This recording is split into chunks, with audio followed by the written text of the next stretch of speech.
Seek ye first the kingdom of God and His righteousness, and all these things shall be added unto you. Sabi ko nga po, Father, hindi man po namin sila kilala, pero kilala sila ng ating Panginoon. Wow. Para kami ay maabutan nila. Hindi man po namin makita na iabot ni Lord sa amin, pero ang mga tao, sila pang mag-aabot sa amin. Dahil si Lord, po ni Lord yung puso nila, para kami ay makilala at mabigyan ng tulong. Wow.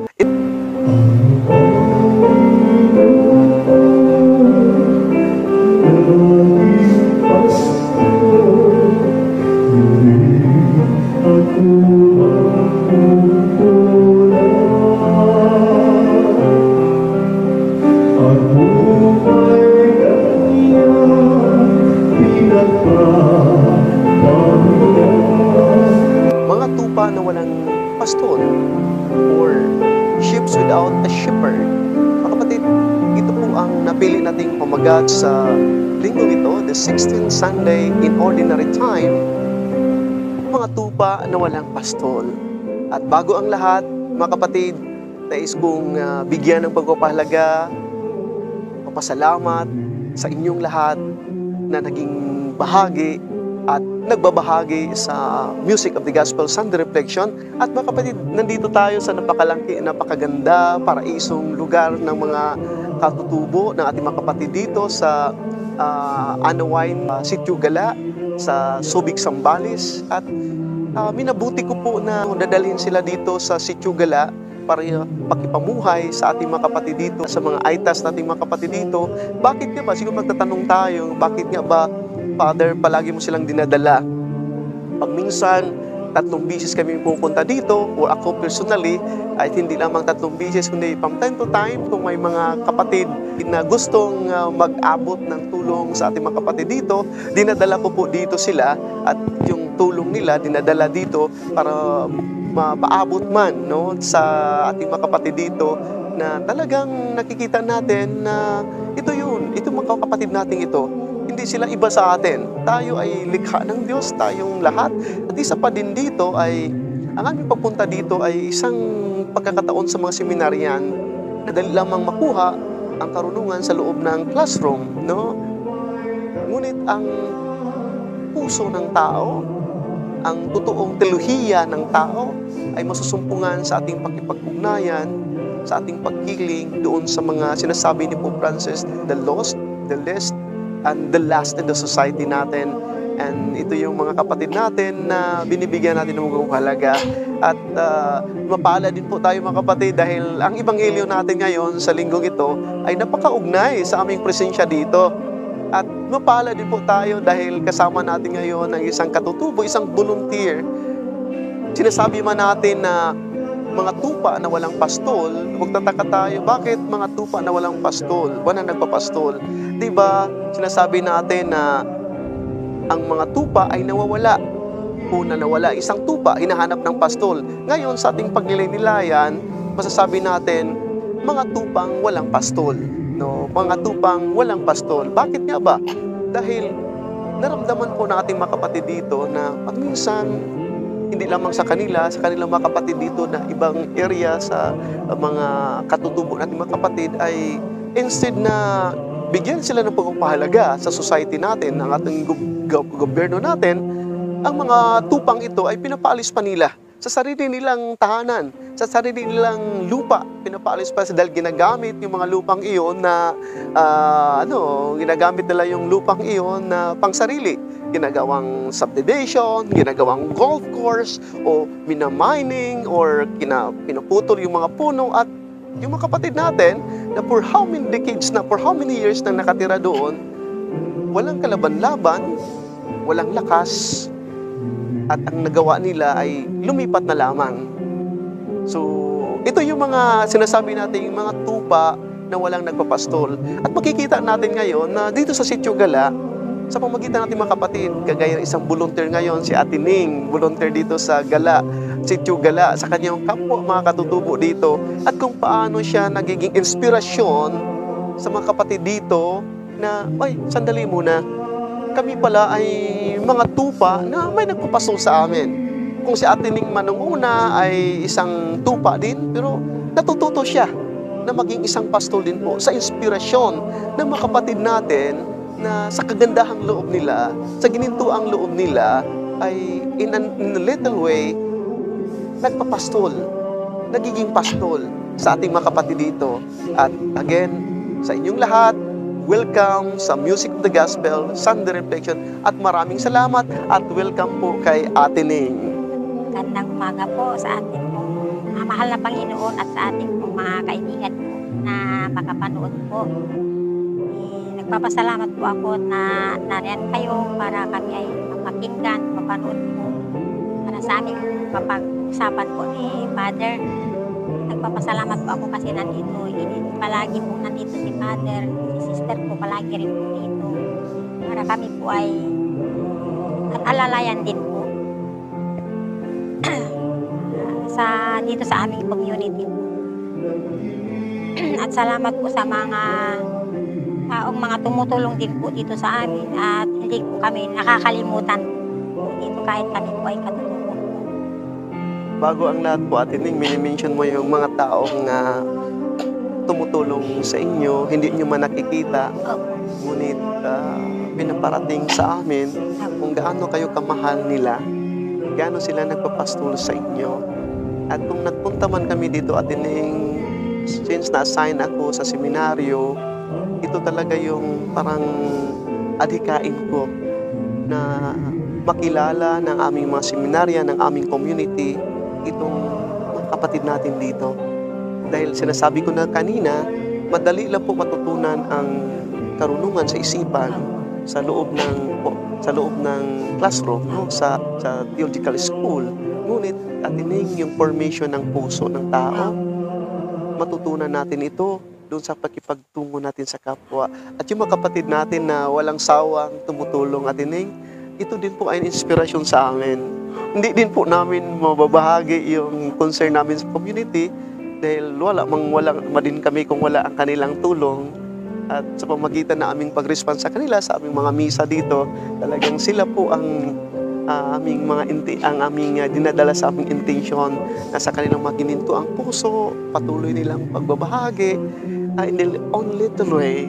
Talagang yan po ang inspirasyon sa amin at sila po ay mga pastol din po. Sabi ko nga po, kahit anong pastol mo, kung hindi ka binigyan ni Lord ng yung pagmamahal sa kapwa mo. Kasi alam mo po, mapagmahal tayong tao po, pero nanggagaling po sa ating Panginoon pa rin. Yung mga pagmamahal at kaisipan para tayo ay bigyan ng pagmamahal sa kapwa natin. Kasi kahit anong isipin po natin, kung walang galing sa ating Panginoon. Napakatalino po ng isang tao kung walang ating Panginoon. Kasi siya ang magtuturo ng karapat-dapat para ipamahagi kung anong meron ka. Ganun po ako. Ganun ako, Padre. May kunting biyaya, ipamahagi. Paghati-hatian para lahat makatulong. Wow. Lalo na sa pagmamahal po. Kasi ang pagmamahal, hindi titibok ang ating puso kung hindi nanggagaling sa ating Panginoon. At ako isang katutubo o hindi nakapag-aral po. Papasalamat ako sa Lord kasi sa umaga ginigising niya ako para magpasalamat po sa Kanya. At magpasalamat din po dahil may mga tao tumutulong dito po sa aming community. Yeah, alam mo, Ate Ning, no? Yung sinasabi mo na itong lahat natin ito ay galing sa Panginoon. Opo. Yan man talaga ang totoong pastol natin, Ate Ning, na hindi tayo pinapabayaan. Ginagabayan yung ating mga kapatid tumutulong sa atin para maging instrumento sa sa pagpapastol na ang totoong pastol ay lang iba kundi ating Panginoong Diyos. At napakalalim yung sinasabi mo, Ate Ning, na ito man talagang mission natin ay galing sa Diyos. Kami lamang ay ginagawang instrumento na gamit na daluyan sa mga biyaya niya. Kahit yung ating mga kapatid na tumutulong dito, Ate Ning. Sabi ko nga po, Father, hindi man po namin sila kilala, pero kilala sila ng ating Panginoon. Wow. Para kami ay maabutan nila. Hindi man po namin makita na iabot ni Lord sa amin, pero ang mga tao, sila pang mag-aabot sa amin. Dahil si Lord, hinipo ni Lord yung puso nila para kami ay makilala at mabigyan ng tulong. Wow. ito yung sa isang awitin at tining na ito yung music of the gospel song din, no? Ang Panginoon na aking pastol.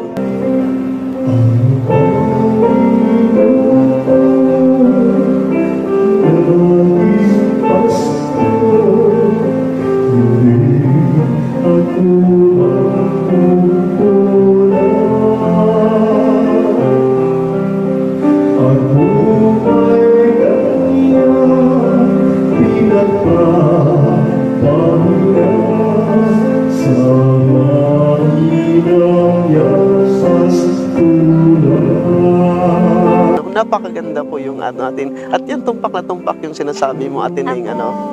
Ako po, Father, kahit ako'y walang pinag-aralan, pero hindi ako mabubuhay, hindi ako hihinga, hindi titibok ang puso ko kung hindi nanggaling sa ating Panginoon. Kahit ako'y walang pinag-aralan. Oh, Kasi alam ko, hinipo ni Lord yung puso ko para maging malawak ang kaisipan sa aking kapwa katutubo na hindi rin po nakapag-aral. yes, At Ate Ning. ipaunawa po sa kanila na Oo. may Panginoon na dapat nilang makilala. Yeah, tamang-tama yan, Ate Ning. Dahil yun nga, sinasabi mo na ikaw ay walang pinag-aralan, ngunit, again, ang totoong natutunan mo ay hindi lamang sa isipan, kundi yung puso mo, Ate Ning. Apo. Yun ang puso mo ang talagang kinukulman ng Diyos kung paano ka maging pastol doon sa mga kapatid. Tingnan mo nga yung mga anak mo, mga professionals. May nurse ka na, may caregiver ka na. So, Kahit hindi pa sila nakatrabaho po at Oo. nakatapos po sila. kahit man sabihin na wala na yung asawa mo, ikaw na lang nagpapastol, iniiwan ka ng yung asawa mo, Opo. ngunit again, yung paging totoong pastol mo, ay naging inspirasyon ka sa mga anak mo para naman sila naman ang maging pastol sa susunod na pagkakataon. Sa ngalan ng mga tupa. At tumpak na tumpak ito sa ating ebanghelyo ngayon. Nagpapasalamat din po ako dahil kung may problema, hindi ko lalong makikilala si Lord. Mas lalo kong nakilala, kaya pag sa mga ibang kaibigan po, huwag silang matakot sa problema. Mas lalo mong makikilala ang ating Panginoon pag tayo ay may problema. Kasi doon natin siya lalong makikilala pag tayo ay may problema. Kasi kung wala tayong problema, parang hindi natin naalala ang Diyos. Kasi parang wala lang. Pero pag may sakit o may problema, Lord, tulungan mo naman ang anak ko, tulungan mo naman ako. Parang lalo kang napapalapit kay Lord pag may problema. Kaya po ako hindi po ako takot sa problema. Yeah, alam mo. Hinaharap ko po talaga ang problema. Kahit ako'y single parent po, hinaharap ko po ang problema. Hindi ko po tinatalikuran. Yan ang- Kasi andyan si Lord na alam kong lagi siyang nandito sa puso. Na even sa mga problema, para bagang napakinggan ko sa'yo na ang mga problema mo ay naging blessing pa. Opo. Naging blessing pa. Naging blessing. Masakit man, nag-struggle ka man, ngunit sabi mo nga, na kung walang mga problema, hindi ka maging matatag sa buhay mo, paging isang ina, pag isang pastol, sa community ito. At imagine, nagbo-volunteer ka dito sa foundation ng Our Lady of Peace Foundation. At kahit pa mang wala kang mapapala dito, ngunit again, nandun yung pagpapastol mo dahil sinasabi mo nga na ito ay galing sa Diyos. Kasi sa totoong pastol natin, walang iba kundi ang ating Panginoong Diyos. Alam mo, Ate Ning, sa ating ebanghelyo ngayon, ito ay hango sa ebanghelyo ni Saint Mark, no, chapter 6, verses 30 to 34. Napakabuti talaga ang Panginoon natin, Ning, yung mga alagad na, yung mga apostoles na pinapadala ni Jesus, bumabalik sila ngayon, at sa kanilang pagmimisyon, ganun din po, nagmimisyon sila, no? At alam natin sa pagmimisyon, na nandun yung napapagod ka rin, kagaya mo, alam ko, napapagod ka rin pag minsan sa mga problema dito sa At pagbalik ng mga alagad ngayon, nagsishare sila doon, nandiyan na si Jesus. Kinikwento siguro nila yung kanilang mga natutunan doon sa mission, na-encounter nilang na nasasaktan sila or hindi ba kaya tinatanggap sila o ba kaya ano-ano pa yung mga lesson nila, ano pa yung mga karanasan nila sa pagmimission. Ngunit ito ay nadama ng ating mabuting pastol na si Jesus. At sabi niya, sige, pupunta tayo sa isang dako, magpapahinga tayo roon. Napakaganda. Ngunit ay yung pagpapahinga atin, hindi yung pagsasabing, matutulog lang ako doon, magparesto. Hindi isang pagpapahinga na magkaroon ng pagnilay-nilay, parang dinidistance sila yung sarili nila ngayon sa isang mission, parang pagnilay-nilayan nila kung sino ang Diyos sa buhay nila. Ma-recognize nila ng lahat-lahat na ito ay galing sa Diyos. Naging successful tayo sa ating mission dahil ito ay sa Diyos. Opo. Opo. Ang ating mission, ating success ay hindi para sa atin. Yes, naging instrumento tayo, ngunit purihin natin ang Diyos sa success ng ating mission. At yung nadama ni Jesus, yung pangailangan ng mga kapatid na ito, parang gusto ni Diyos ng Panginoong Jesus nga, dadalhin sila sa isang dako na doon maramdaman nila kung lalo nilang madama ang presensya ng Ama in union with the Father, who is the owner, who is the source of all the blessing and the owner of the mission. At alam mo atin yung nandoon na sila sa isang ibayo, dumating sila doon, naunahan pa sila sa mga tao, nandoon na yung mga tao, dumating na, at nadama ni Jesus yung pangailangan ng mga tao. Sabi ni Jesus, ang dami nila. Sabi ni Jesus na, para silang mga tupa na walang nagpapastol. Wow, nahabag si Jesus. Nahabag siya sa sitwasyon ng mga taong ito na ano ang sitwasyon ng isang tao na walang nagpapastol, na napapabayaan sila. At dito, atining, alam ko, dito sa inyo na may mga pagkakataon na napabayaan kayo, nakakalimutan kayo, at lalong-lalo na yung mga kapatid natin sa ibang lugar na napapabayaan sila. At yun nga ang puso ni Jesus, atining yung sabi namin compassion. Yung salitang compassion, dalawang salita yon sa Latin, cum and passion, no? The suffering. Cum is with, passion is suffering of Jesus, na parang isang tao, pag nahabag siya, nilagay niya yung sarili niya sa kapakanan ng kapwa. Nilagay niya yung puso niya sa sitwasyon ng mga taong ito. That's why, nadama ni Jesus na para silang mga tupa na walang nagpapastol, naliligaw dahil walang nagpapastol. Ngunit nandoon si Jesus, instead na magnilay-nilay sila, magpahinga sila, mag-gathering sila ng mga ng kanyang mga alagad, ngunit mas pinili niya yung mga taong ito na parang silang mga tupa na walang pastol. Hindi kaya ito din po ay lesson para sa ating mga kapatid at Lesson din. na yung mga kapatid natin na pag minsan ang sarili lamang nandiyan na sa kanila lahat, ngunit ang pinili nila ang ipapastol yung mga sarili nila. Parang walang saysay, Meron pong mga tao rin. Oo. Kasi dalawang klase po yan, Father. Oo. Mayroon yung makasarili at yung mapagbahagi. Mapagbahagi ay mapagbigay. Mapagmahal. Oo. Kung itong makasarili, kulang pa sila ng pananalig sa Diyos. Kulang pa rin po. Hinihintay lang po ni Lord na sila ay kusang lumago. Hindi sila mismo, ang tao po dapat, kasi yan dapat magpusa din po sila. So, nandoon yung dalawang aspeto atining, na nandoon yung presensya ng Diyos, ngunit ang tao ay kailangan kagaya ng mga tupang ito, hinanap-hanap nila si Jesus. Hinanap-hanap nila si Jesus. Ngunit, again, sa sitwasyon natin ngayon, sa kalamitang nangyari sa atin, naghahanap ang mga tupa sa pastol. Ngunit kay Jesus, si Jesus naghahanap sa mga tupa, at yung mga tupa din naghahanap sa pastol, sa totoong pastol. At napakaganda dahil nandoon yung nila, na-meet, at dahil yun nakita ni Jesus, wow, ito yung mga tupa na walang kailangan kong I have to lay down my life. Ito yung po kay Jesus din po. Tinuturuan ni Jesus ang kanyang mga alagad na sila unang-una nagiging tupa sila, sumusunod sa kanya. Ngunit hindi lang ba tayo palaging sumusunod kay Jesus? Tinuturuan din po ni Jesus kung paano magpapastol. Sa pagpapastol, kailangan yung puso talaga atin. Kailangan yung puso na marunong magkakaroon ng habag at awa sa mga kapatid natin ito. Tangan po kasi, Father, kahit anong yaman mo, anong talino mo, kung wala kang pagmamahal sa Diyos, parang hindi mo lahat mararamdaman yung pagmamahal na yun. Parang hindi mo rin maibahagi sa kapwa. Kailangan unahin mo si Lord muna kahit anong hirap. Wow.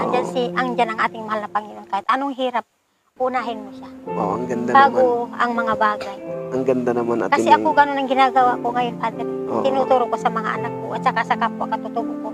Unahin natin si Lord bago tayo magtanim ng kamuti. O kaya paggising pa lang natin sa umaga, Lord, thank you. Kahit sa thank you lang, Lord, alam kong naramdaman mo, nag-thank you ako sa iyo. kahit anong gawin ko na, Father, at least, naramdaman na appreciate ni Lord na pag-gising ni Ate Ning, nag-thank you. Alam mo, Ate Ning, ito din po Ay, lesson. ganun po ang ginagawa. Lesson sa ating mga kapatid. Ate Ning, napaka-touching ito. Dahil yung mga nakalipas na linggo, Ate Ning, nagbe-bless ako ng mga kapatid natin na commit ng suicide. At alam mo, Ate Ning, may makakaya ito, Ate Ning. Ngunit, again, Ate Ning, nang maging inspiration nawa ito, no? Walang-wala kayo. No? Ngunit hindi ka nag-surrender. Hindi. Na itong mga karanasan ito ay isang karanasan na nagpapatibay sa inyo. Na hindi ibig sabihin na wala ang Diyos. Kundi lalong-lalo na naramdaman niyo ang presensya ng Diyos. Dahil yun sa taas baga ng krus, Ate Ning, pinapamulat ng ating Panginoon Kristo yung kanyang paghihirap dyan. Na hindi po natutulog ang Diyos sa atin. Hindi po malayo ang Diyos natin. Na isa siya sa ating paghihirap. Ang karanasan niya dyan sa taas, sa tantamount to say na isa siya sa atin. Magpakatulog. Wow, ang ganda. Maging malasakit, mapagmahal, mapagbigay, at huwag makalimot sa Diyos. Oo. Number 1, laging magti-thank you. Wow. Kakilala mo at hindi, lagi kang bukas. Kasi kaya tayo binigyan ng Panginoon ng palad para maging bukas palad. Wow. Hindi lang sa katutubo, kundi Sa lahat. Sa lahat. Oo. Yakapin natin Oo. lahat. Mga ibang kulay man, katutubo man siya, o kulot man, o anong Oo. pagkatao niya. Lahat tayo pantay-pantay, may puso, may isip. Oo. May binigay ang Lord para tayo maging complete. Ate Ning. Nakapag-aral man po at Oo. hindi po, tayo ay minahal ng Diyos para magmahal ng Diyos. Wow. Ate Sabi Ning. ko po sa mga kapatiran po natin na hindi ko man po kilala, ako po ay nagpapasalamat at patuloy po din po kayong i-bless ni Lord. Kasi nagpapasalamat po ako. Hindi man kayo makapunta rito o may mga pumunta na po dito, nagpapasalamat po kayo. At lagi po kayo nandyan. Nandito po si Father. Kasi si Lord, hindi po ni Lord para kayo ay tumulong sa amin. Hindi po ni Lord yung puso nyo. Ganon din po si Father, hindi po niya kanyang puso. Kahit anong gusto ni Father, kung walang ating Panginoon, di siya makakarating dito. Wow, tamang-tama yan, Ate Ning. Lagi magbibigay ang ating Panginoon Oo. ng blessing bawat isa sa atin. Ginamit tayong lahat para ning madama natin ang presensya ng Diyos. The music of the gospel, Sunday reflection, the Father, the Son, and the Holy Spirit. Amen.